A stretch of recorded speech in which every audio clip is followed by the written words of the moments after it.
today pretty light because of course it is Memorial Day weekend and I know people want to cook out and spend time with family and stuff like that when you're actually allowed to be off. So I didn't want us to have to focus on a particular chapter for this week.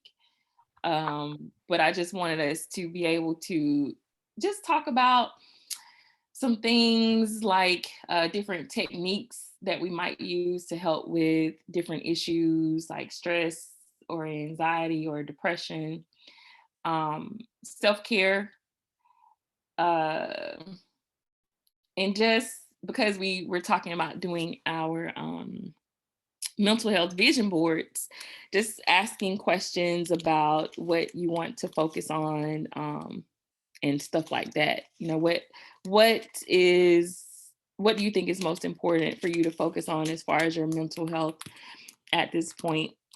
But I wanted to start at least talking about my personal experience. Because as we talked about before, yes, I do have high functioning depression. So it's something that I have to deal with pretty much every day. I have my good days and I have my bad days. My bad days are when I just really can't function. I can't even make it out of bed most of the time, and I just can't interact with people. So I can't take phone calls. I really can't do anything. But to help with that, um, I try to center myself with some mindful practices. And one of those is being able to focus on naming things that I see, that I can touch, um, that I can actually hear. And this exercise, it also helps a lot with anxiety. And if some of you are smokers, if you ever get over intoxicated, it actually will help with that too. But don't ask me how I know. So, but Wow. but what you do is you look, if you're in a room, you look for things around the room and you focus on breathing.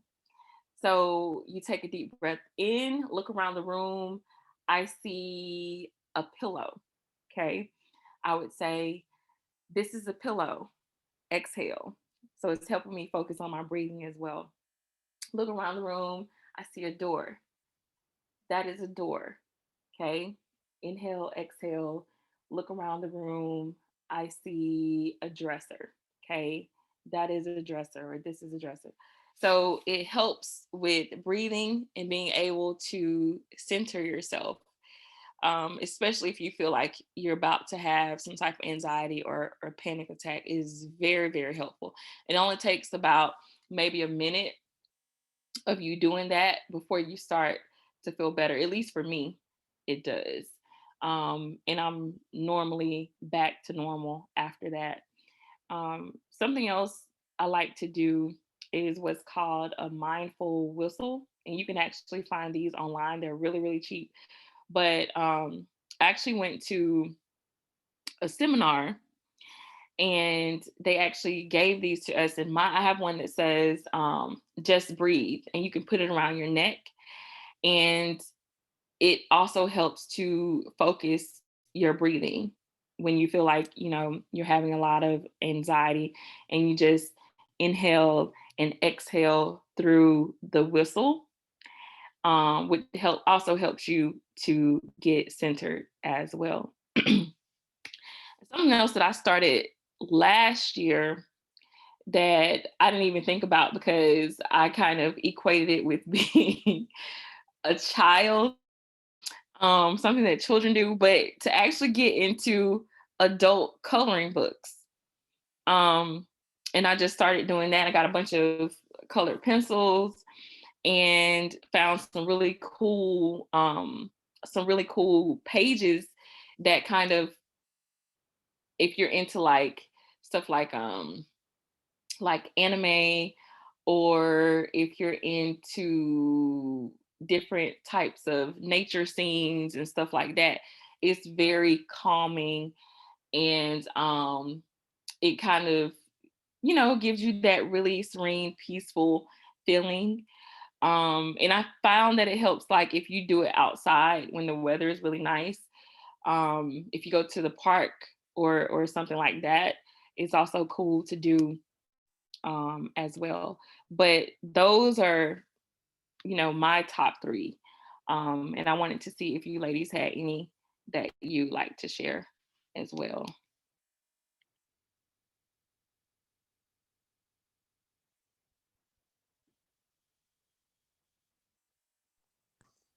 I would say for me, exercise is a good one, either walking or biking, which I got into during the pandemic. I think those would be some of the biggest ones. And then just finding time to unplug, like I found that maybe periods where I get away from social media helps. And being outside in nature really helps for me.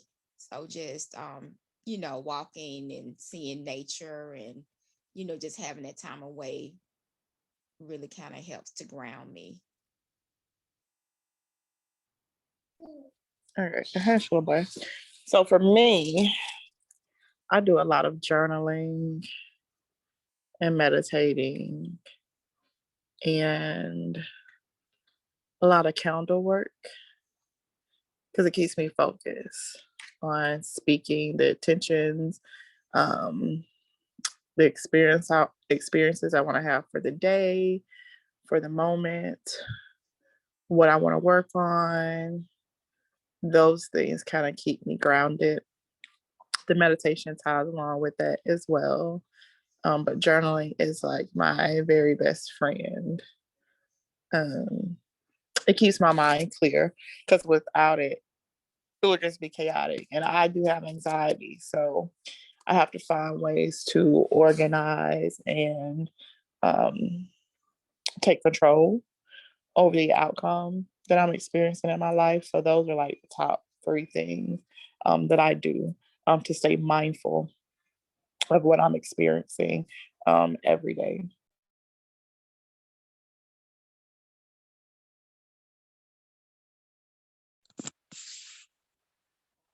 I don't really have a thing. I normally just read fantasy books just to honestly, I'm a person that if I can't deal with reality, I go into non-reality. Not healthy at all, but it's what I do. Um, but I'm gonna come out of that. I did find a couple months ago that cutting certain people out of your life helps. I haven't been consistent with it, but like going those long periods, not talking to them, my life was a lot better. So yeah, that's just it for me. Cutting people out and learning how to actually deal with reality.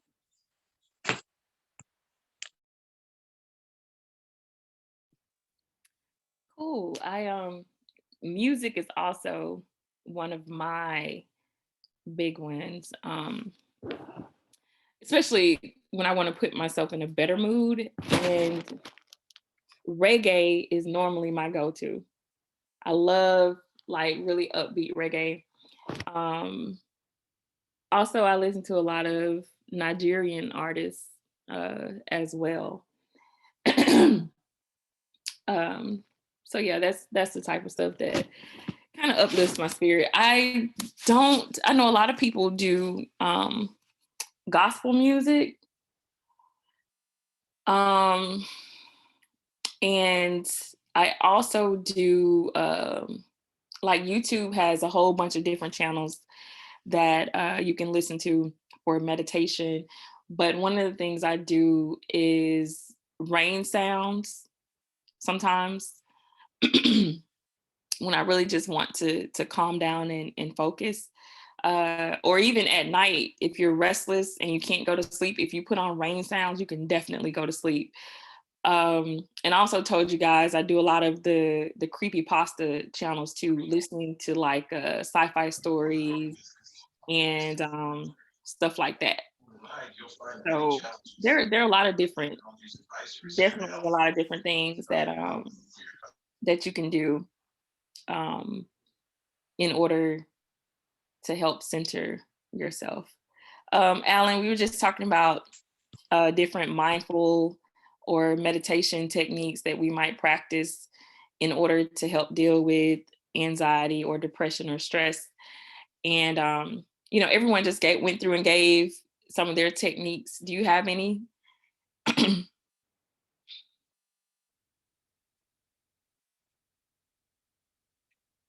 Oh, you got to unmute yourself, by the way, Alan. Hello, everybody. Actually, I'm just now uh learning about like meditations and stuff. Uh, so I'm open. I'm sad. I'm mad. I missed it because I could need some help in that department. So I'm open to any suggestions because I'm trying to get like taking time out just to chill and either gather my thoughts or just reflect or anything. But I just don't really know how to go about doing it. It's like everything always so hectic. So I'm kind of upset I missed that. So I'll be listening attentively from here on out. It's okay. You didn't miss anything because I'm actually gonna make sure I upload all of our sessions that we've done up until this point today. So you can just Okay. go back to our YouTube channel and Okay. listen. But some of the things we talked about were breathing exercises, um, adult coloring books, being out in nature, exercise, practicing different self-care Yeah. techniques and stuff like that. Uh, I remember like when I used to go fishing. That was a great time just to chill. I haven't been in a while, but a friend of mine actually just brought it up this past week. He had showed me some pictures. He just came from a fishing trip, so I'm trying to take him up on it. I keep procrastinating. Like I said, I haven't been in about 10 years, but I used to always find that real relaxing, being with grandfather or either friends. So hopefully I can get back into fishing this summer.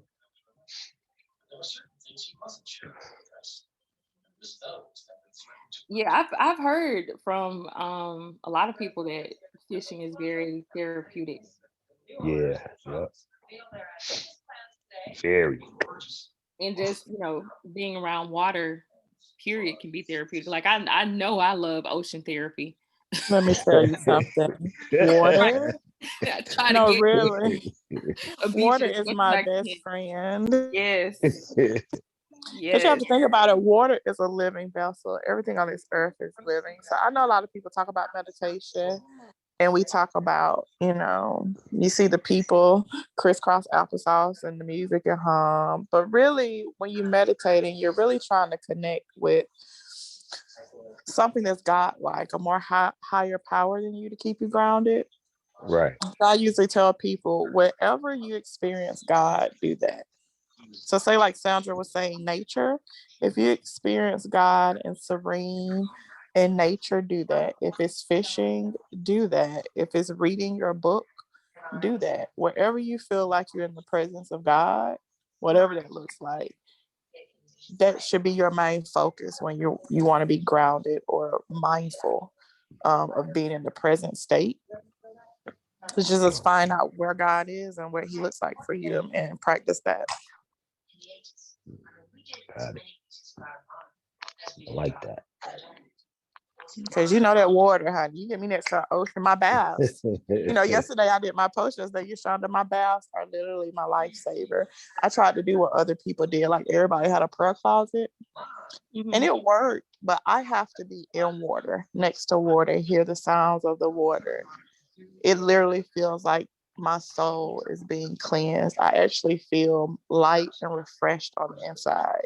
If I Right. can just get close to water, pray, talk to God, think of nothing, listen for answers from God, and like my whole day shifts. Versus I could be in a prayer closet for an hour and still be kind of like, I prayed, but I don't know. I'll still be worried about something. Right, right. I agree. Mhm. I agree. I Mm. know whenever I get to the ocean, I immediately get recharged. My whole mood changes. Yeah. As soon as I walk on the sand. And frequency changes too, because you think about an ocean, some people do sound bowls, right? Hmm. The ocean is music.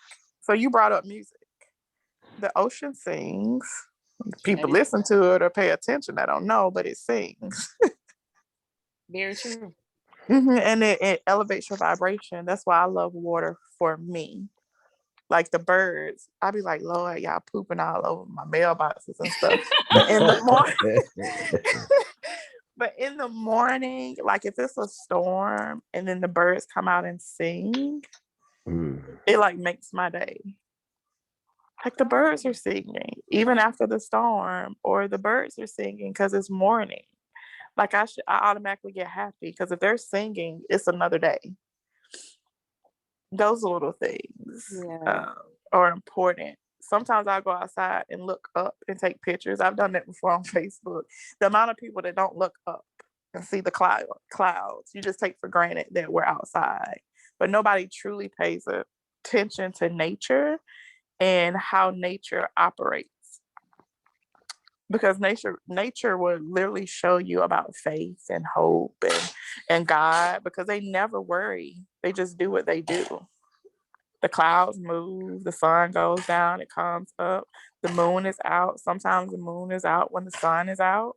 I know you probably seen the full moon during the day thinking, what? Yep. But people don't pay attention to those things. And sometimes just for a couple of minutes, it's like, wow, I see God. I'm going to be all right today. So, Wow. you just have to pay attention to those things. It's very true. Yeah.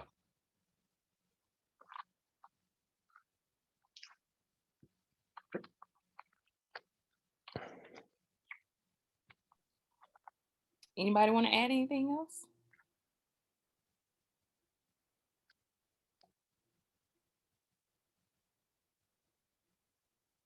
Stuck.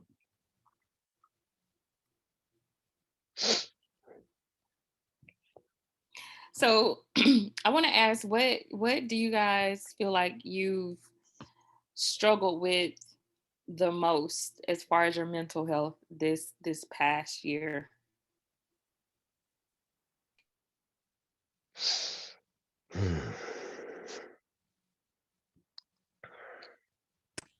I can tell you what I struggle with most.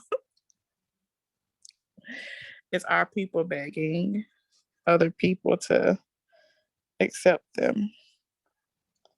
That's been my biggest struggle this entire year. Don't ask me why, but inclusion and council culture, sensitivity, begging people to accept us has really Yo. taken a toll on me because I don't understand why Right. you would. But that is something that I really, really had to increase my mental health practices. So it wouldn't Yeah. upset me. Hey, when you said that, I immediately thought about Doc Rivers. Did you hear what Doc Rivers said? No. I don't know if I want to do that to you. I mean, he was literally crying, and I think this was right after uh, George Floyd was murdered, and he was crying. He was like, "We love America, and y'all will not love us back." And it was real, it was cringeworthy actually, and everybody played on it and everything, and I felt like you felt. I felt like I was Yeah. like, huh? I was like, Every what? time somebody goes, I'm tired. We're Yes, tired. And I'm like, who's we? Stop speaking French. You're tired. right, Every time I see someone say, we're tired, we're exhausted, or a black person, I'm right. tired, I'm exhausted. And I just immediately just started blocking it, unfriending people because I just, and not having compassion for our people being hurt, but I just cannot. It reminds me of affirming, because even now I'm trying to be mindful with words, because everybody can be mindful of things. We always have something that we can work on, but to affirm the very thing that you say you want to be liberated from, it just makes my soul just furious. So that's been my biggest issue this last year. Uh, That's understandable. yeah. I mean, I at first the lockdown was like, I don't know, because it was just so sudden. I remember, I like remember my last day of work, and it's like, yo, you got to close down the shop. It's the last day, and it was crazy because the owner of the barber shop that I was working at the time, he was like, yo, thanks for working with us. He said it like that was it. Like we ain't what never opening back up. And to his point, it was true because I didn't go back to that barbershop. I ended up getting my own barbershop. But it was just crazy. He had put such a finality on it. And I didn't see it like that. I looked at it like, well, it's different. This was something I was never experienced, because even when other industries or work related things would happen, barbershop would always be open. You know what I mean? I got my key. I can open up. It's a holiday tomorrow, but I'm going to the shop because I had a lot of spillover because I couldn't get everybody in. So I'm gonna open up tomorrow and work probably for about 3 or 4 hours. But when it was like a finality of shops being closed, and then you can't even really go out, you know, I struggled with it at first. Like a lot of people said, I've been social distancing lately anyway.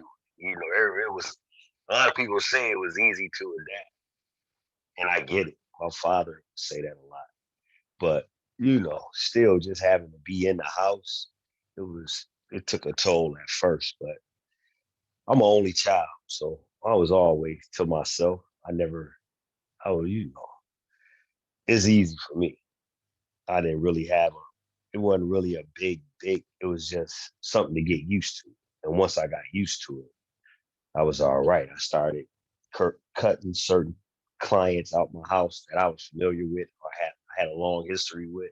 I wouldn't just let anybody in my house. So it was all right. And then I was fortunate enough to acquire my own shop during the pandemic. With the unemployment and everything, I was like, well, I'm gonna take this money and invest it. I'm not gonna blow this. So, because I had to come up with like first, last, security.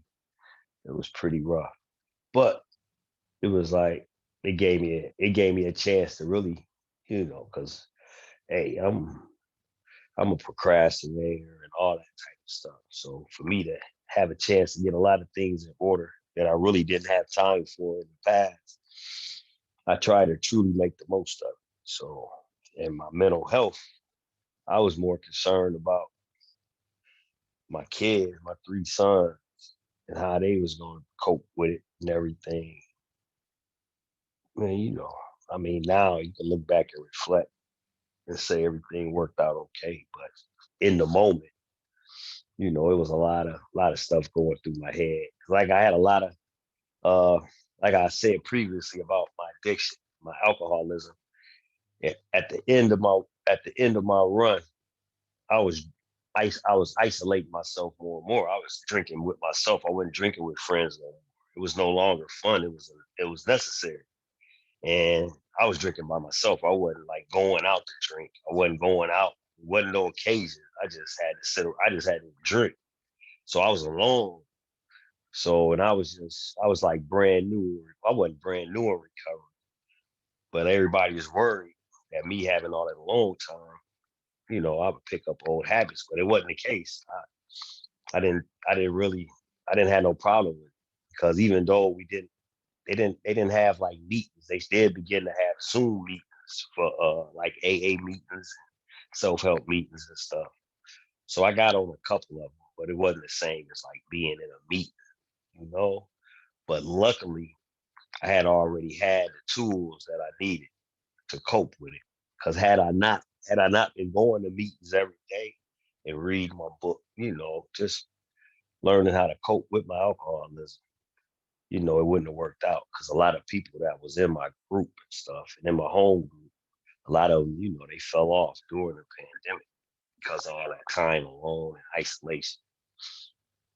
So, but like I like to read, I like to do stuff, little things. And like I said, I'm an only child. So, I exercise in the house. I got all the stuff I need to exercise in my house. I'm all right, it was all right.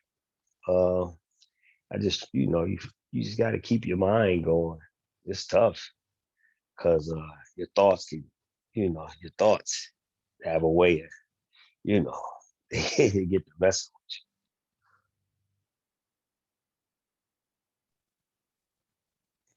And I would say for me, during the pandemic, it in some ways it wasn't very difficult. Like Alan, I'm an only child as well, and so I'm used to entertaining myself, doing things a lot on my own. So it really wasn't that difficult.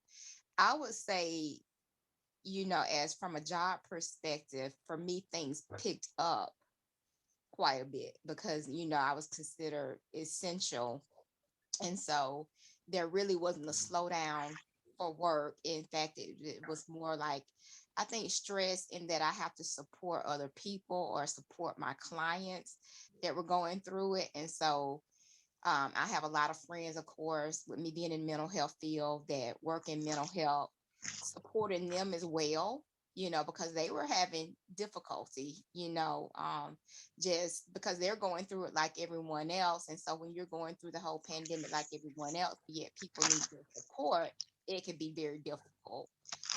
So what I think I've had issues with recently is maybe overworking, because my work did pick up so much, and it's becoming like a point where I feel like it is affecting my ability to be totally present, because I'm always thinking of things and my mind is kind of always all over the place. And so now I'm having to unplug. I've worked a second job for years, but I'm about to put my notice in and just kind of take more time for me, because that's just been one side effect of the pandemic, is everyone needing and pulling on me personally so much more that it's gotten to be a little bit too much. So I just need to step away, from some of the things that I was doing as far as work is concerned, and just give more focus and attention to myself and my own mental health, making sure that everything is good with me.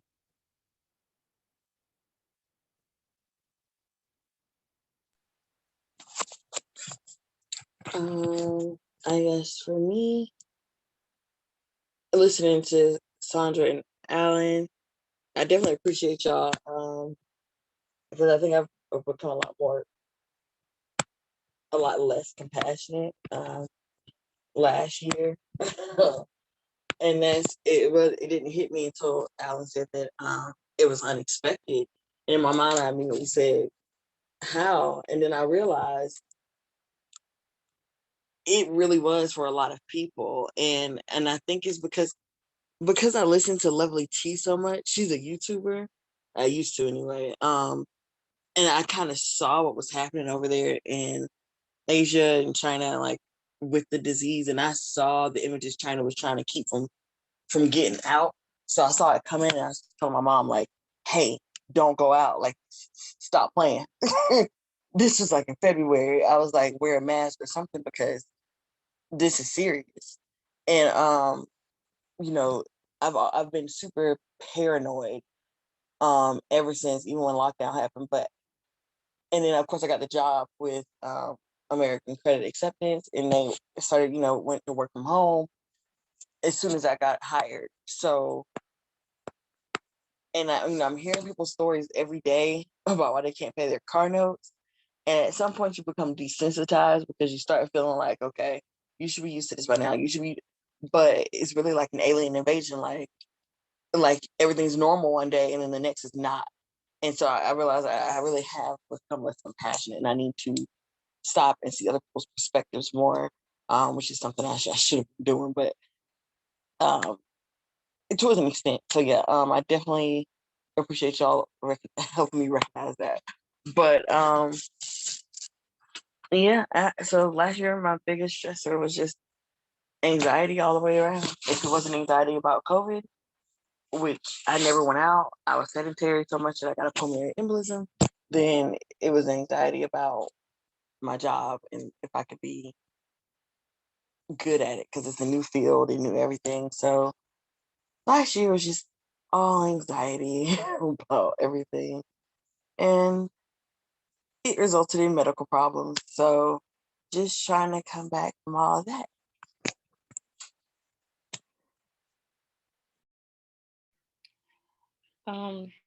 For me, it's been knowing when to unplug from the news, from social media, from life, from other people.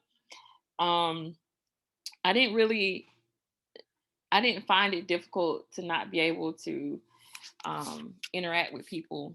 When we were forced to go into lockdown, because I am pretty much an introvert. Um, so the time alone for me was actually very therapeutic because I like to read.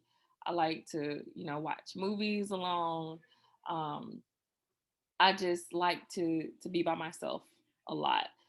So of course I was away when we went into lockdown, and I was trying to keep up with, what was going on at home.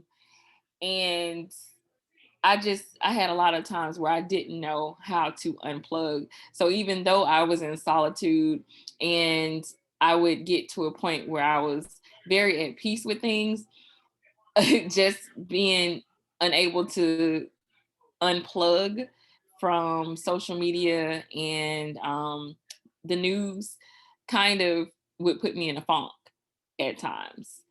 Especially what was going on with Ahmaud Arbery and George Floyd and a lot of other situations. You feel like you have to do something, you want to do something. So it's very hard when you feel like you're in a position where you're helpless to do anything. But my biggest issue was definitely um, not being able to unplug myself when I should have at times. I mean, that's probably a big issue for a lot of people too, because really the past 3-4 years, your news station stayed on because if it wasn't what the president was doing, I mean, you had to.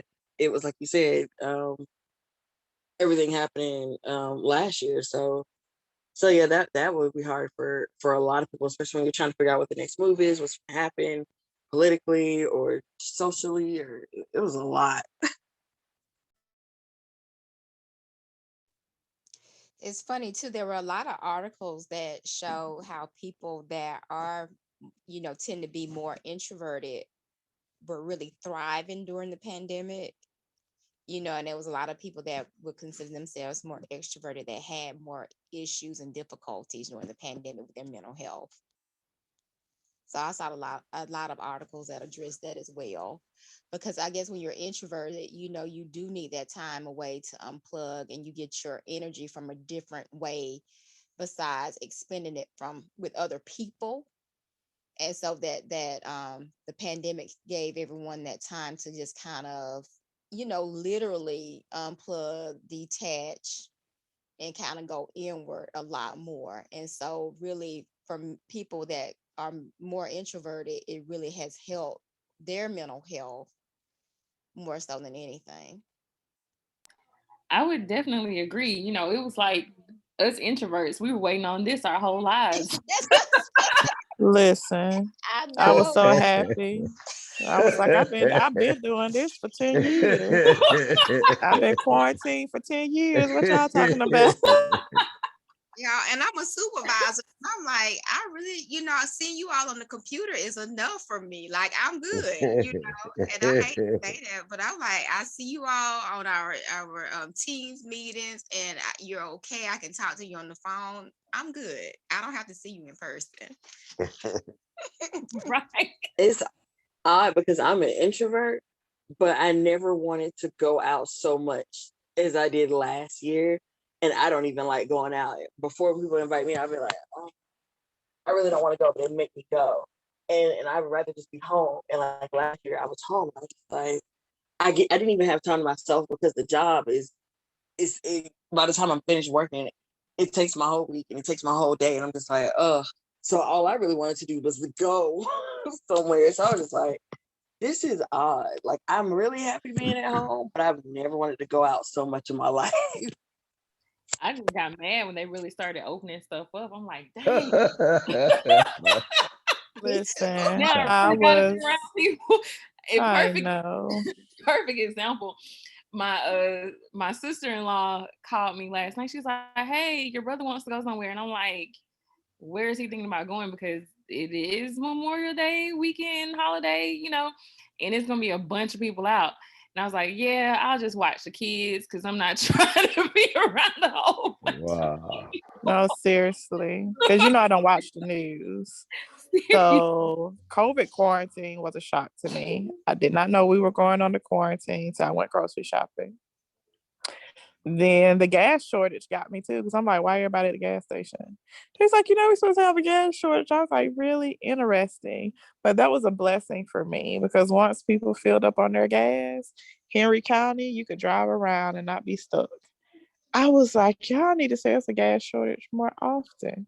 Because I can leave my house and go to the store in 10 minutes and come back versus a 5-minute trip is usually 40 minutes because everybody's over here shopping. Like Wow. those were great highlights, the gas shortage and them saying it was a quarantine. Because I felt like I could go outside in peace and Wow. not be around chaos. Right, right, right, right. Let I me still, let me slide in there though for while we being so giddy. Now, I feel very bad for, people who lost relatives and who may have lost their jobs, Yeah, their well-being was at risk because of coronavirus. But for a lot of people, it did end up being a blessing in disguise, like with Alan. Maybe if that hadn't happened, he wouldn't have, had the motivation to open up his own barbershop. A lot of people wouldn't have had the motivation to become entrepreneurs or go back to school or, you know, um, just start doing other things that they normally wouldn't have, given different circumstances. I So, mm, agree. And I think, like you said, I think I thought about that too. There are so many people that lost their lives or lost loved ones. And I've been really blessed in that way, but I really do feel bad because I lost people that I interacted with, my patients. I did lose them, as a side effect of from coronavirus. And so it is sad, but it also makes you think out of every dark situation. They say everything has a silver lining too. So there's always that give and take. And that's, how life is. But yeah, I feel the same way, Yashana, that I feel definitely bad. I do know people that died from it. So, I'm not trying to say it was all roses and sunshine, but you know, there was some good positives that came out of it, but of course I still feel really bad for everyone that lost, their lives over it. yeah.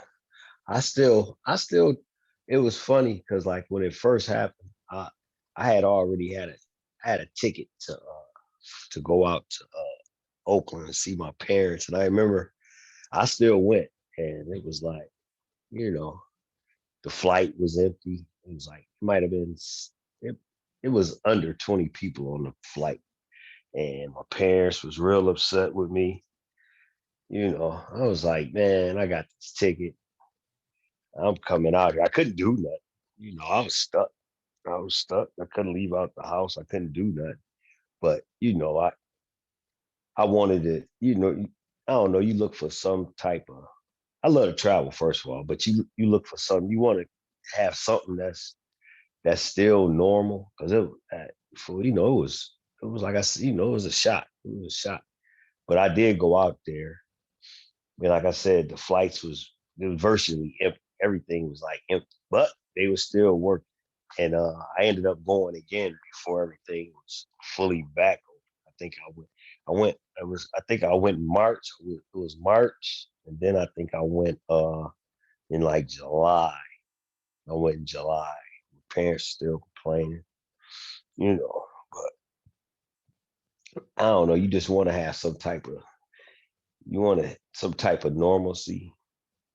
So, but like I didn't really. I didn't think I would. I was taking all the precautions. It was just like I said. I just wanted to have some type of normalcy, and I didn't. As far as a lot of I didn't know a lot of people, or not nobody close to me that really passed. I don't know. Not to blame on COVID anyway. I didn't lose nobody directly. Uh, People got sick that I knew. Uh, Somebody recently just passed, but like I said, it was nobody super close to me that I didn't really, it wasn't nothing devastating like that. But yeah, there was a lot of people that I knew that had lost people close to them. So I knew it was very real, very, very real. So, you know, I'm just glad now it seems like we coming out of it, but it's always something. Even though we coming out of it, something still ain't right. See, shit's getting bleak to me as far as the other, all everything else going on. So we'll see.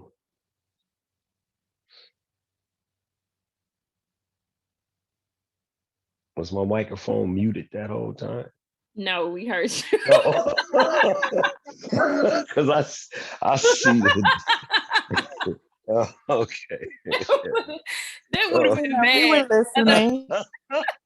I used, I used to do that with my students all the time. I will sit there and talk for like 5 minutes, and they're talking like, "Miss, we can't hear," and I'm like, "Shit, I just said I gotta repeat myself." But we heard everything. We heard Oh, okay. everything. So so about doing mental health vision boards, and me and Sandra and Jessica kind of got a cheat sheet on this because I actually wanted to order some kits to help people get started that wanted to do it. But of course, you can create your own. I did one right when I got to Saudi, because I was just in a really different space, and there were some things I really need to focus on, but it was more so goal based and not necessarily focused on mental health. But I will say it helped a lot because a lot of those things that I put um on that board ended up manifesting. um so it definitely does help. But what are some of your goals you want to focus on as far as um, increasing your overall well-being in relation to your mental health?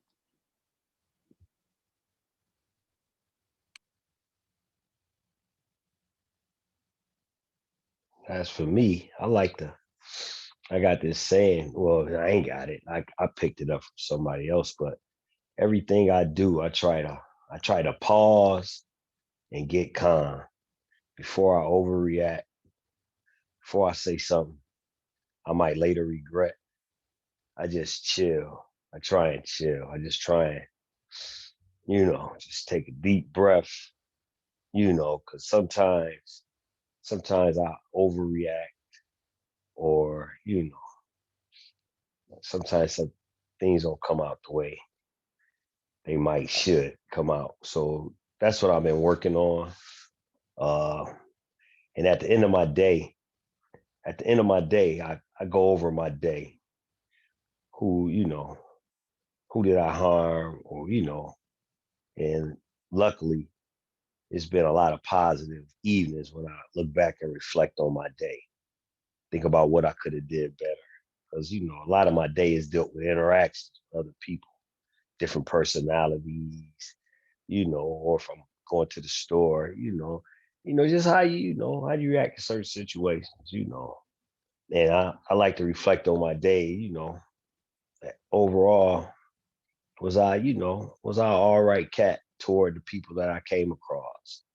And if it's a positive, if I got positive results, then I'm thankful to the God of my understanding for allowing me, to have that type of attitude or or act in a certain manner that wasn't off putting or anyway to other, just to be all right cat, So that's what I've been trying to do. That's what I've been working on.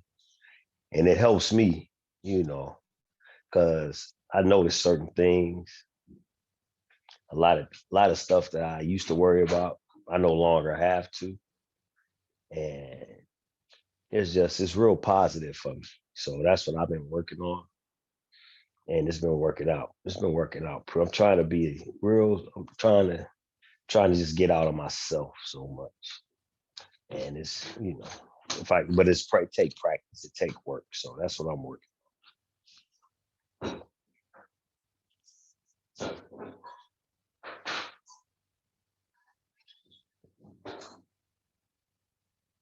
That's it. I guess for me, gonna try to pray at least once a day to get to feel more spiritually alive and work on my health. Um, those are really my two major goals, and maybe in relationships with people again, especially my family. I have a tendency to let things linger if there's an issue or an unresolved misunderstanding. If it's a family member, I'll just kind of let it sit. But you know, life is too short for that, so that's just what I'm gonna focus on.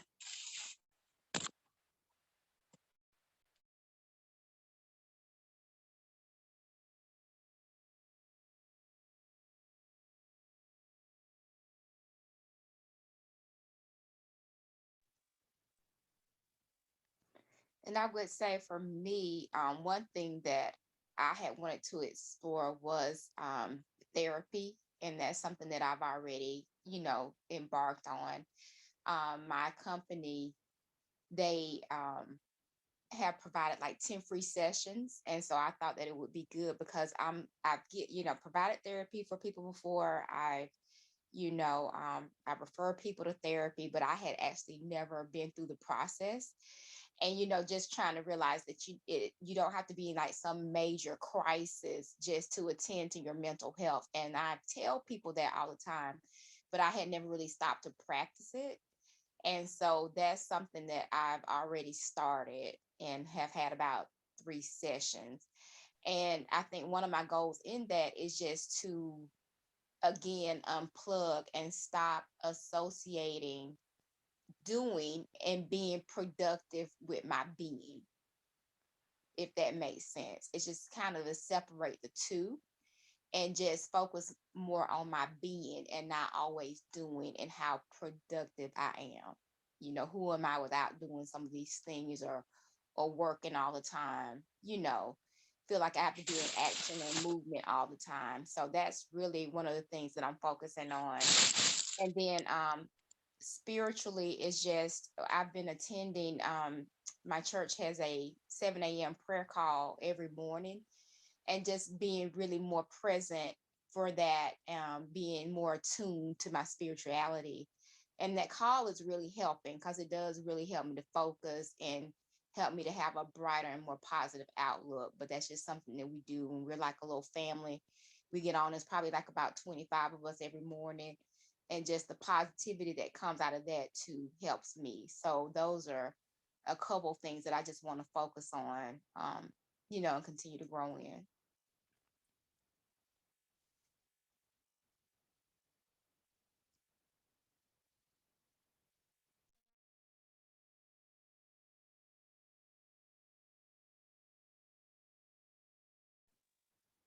I'm focusing on saying no to every damn thing. Because um oh, I have a tendency to always want to help people, and it has definitely been weighing on me.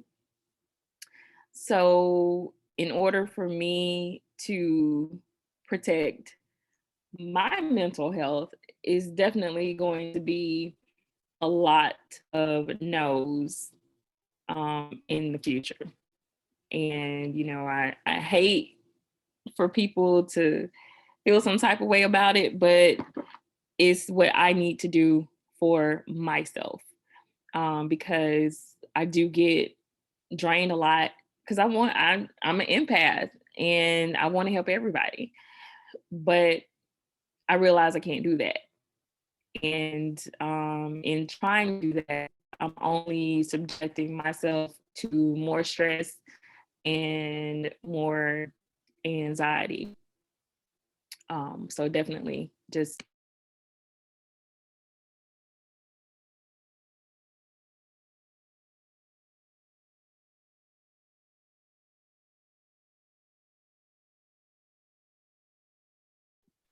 on you, Monique.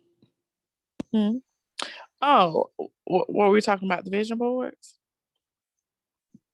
right? Yeah, just what do you to focus on overall for the Well, betterment of your mental health? I pretty much embody a lot of that stuff. It's my lifestyle. So it's just something that I do all the time anyway. So I do my therapy sessions. I actually have a professional therapist. I continue my meditations, my spiritual baths. That's just something that I do every day. So I'm going to continue doing my spiritual baths and my journaling. I'm still disconnected from the news, still blocking and unfriending people on social media if their frequency is just too low for me to deal with. Um, yeah, that's pretty much what I do every day. I only entertain conversations that cause me to think about things, and look for solutions, you know, to different things in life. I try to stay away from people who are, you know, not in alignment with what it is that I want to experience when it comes to my mental health. So I'll just continue doing what I've been doing so far.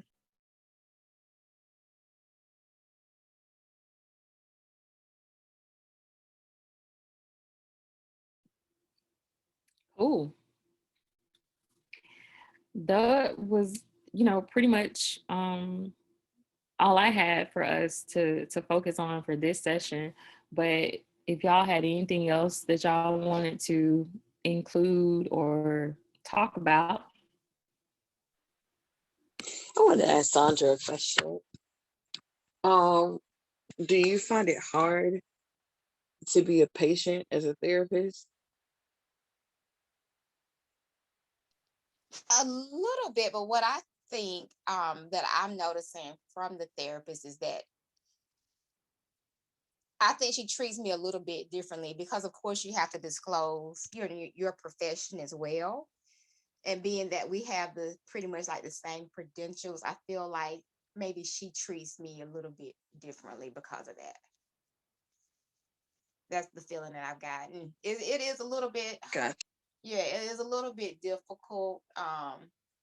But it's something that I'm really trying to be open to. But I'm just noticing that from her, I think she comes at me a little bit differently than she would somebody else.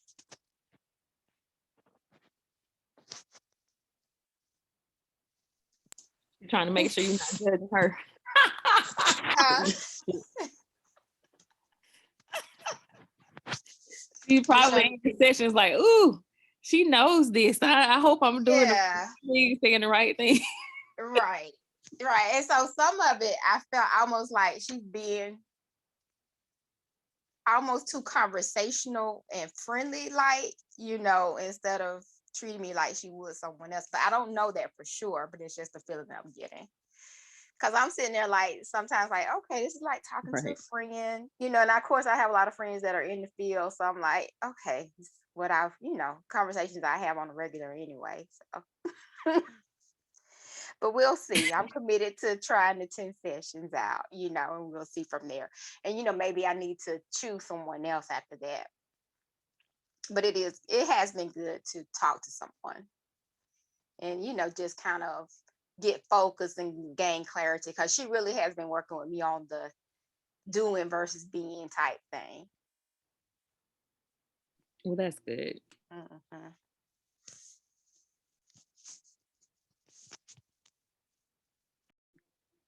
Anything else, y'all?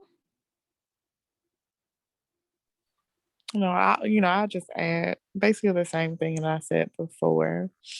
When it comes to your mental health, we've all shared what we do for our mental health. And, you can listen to what everybody is doing. Um, but it's very personal for every individual. So like what works for me may not work for someone else. And, just going back to whatever makes you feel like you're more grounded, you have more clarity, um, you feel like you're thriving more, invest in those areas. You don't have to do everything that everybody does. It's good to get suggestions, but you want to make sure that whatever you choose is actually helping you progress and move forward. And it doesn't become just something else that you're doing.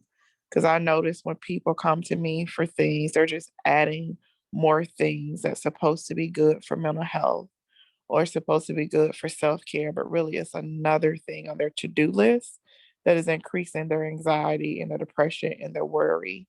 And it's not taking away the anxiety. So, yeah, at the end of the day, just choose what works for you and go with that.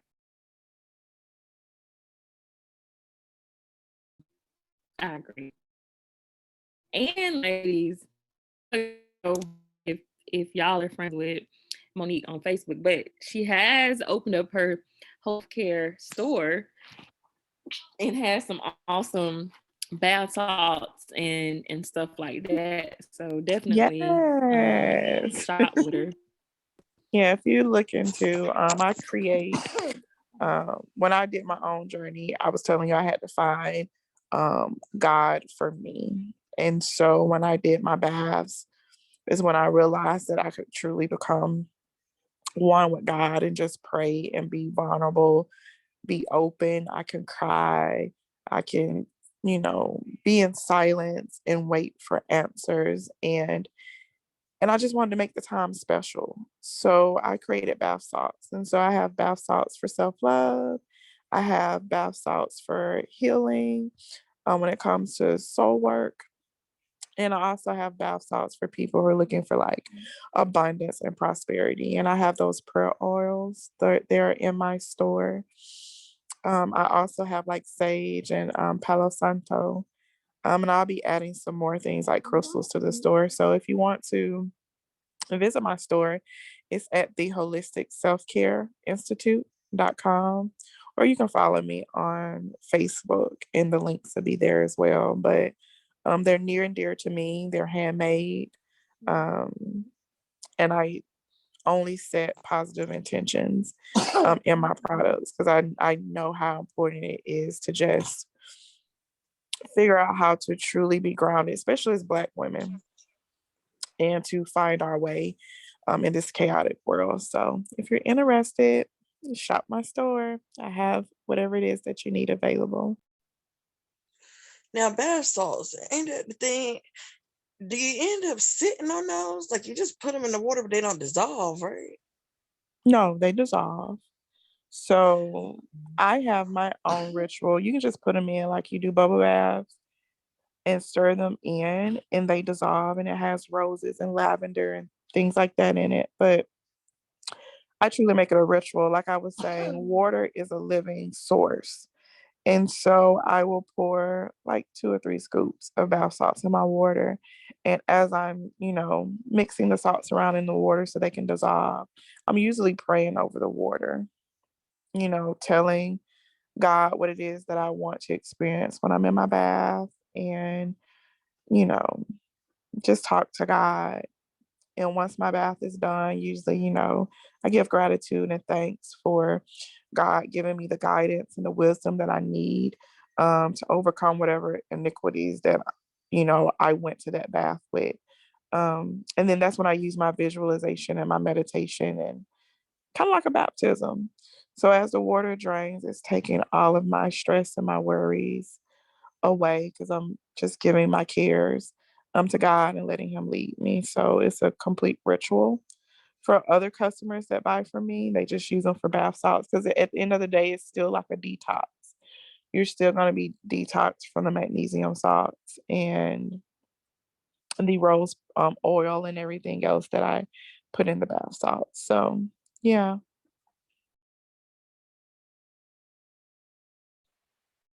Okay.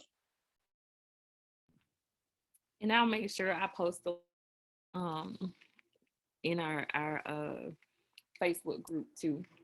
Um, Okay. so Thank anyone you. that wasn't here today, they can definitely show. Yeah, we have to definitely support and promote our own. So it's no problem.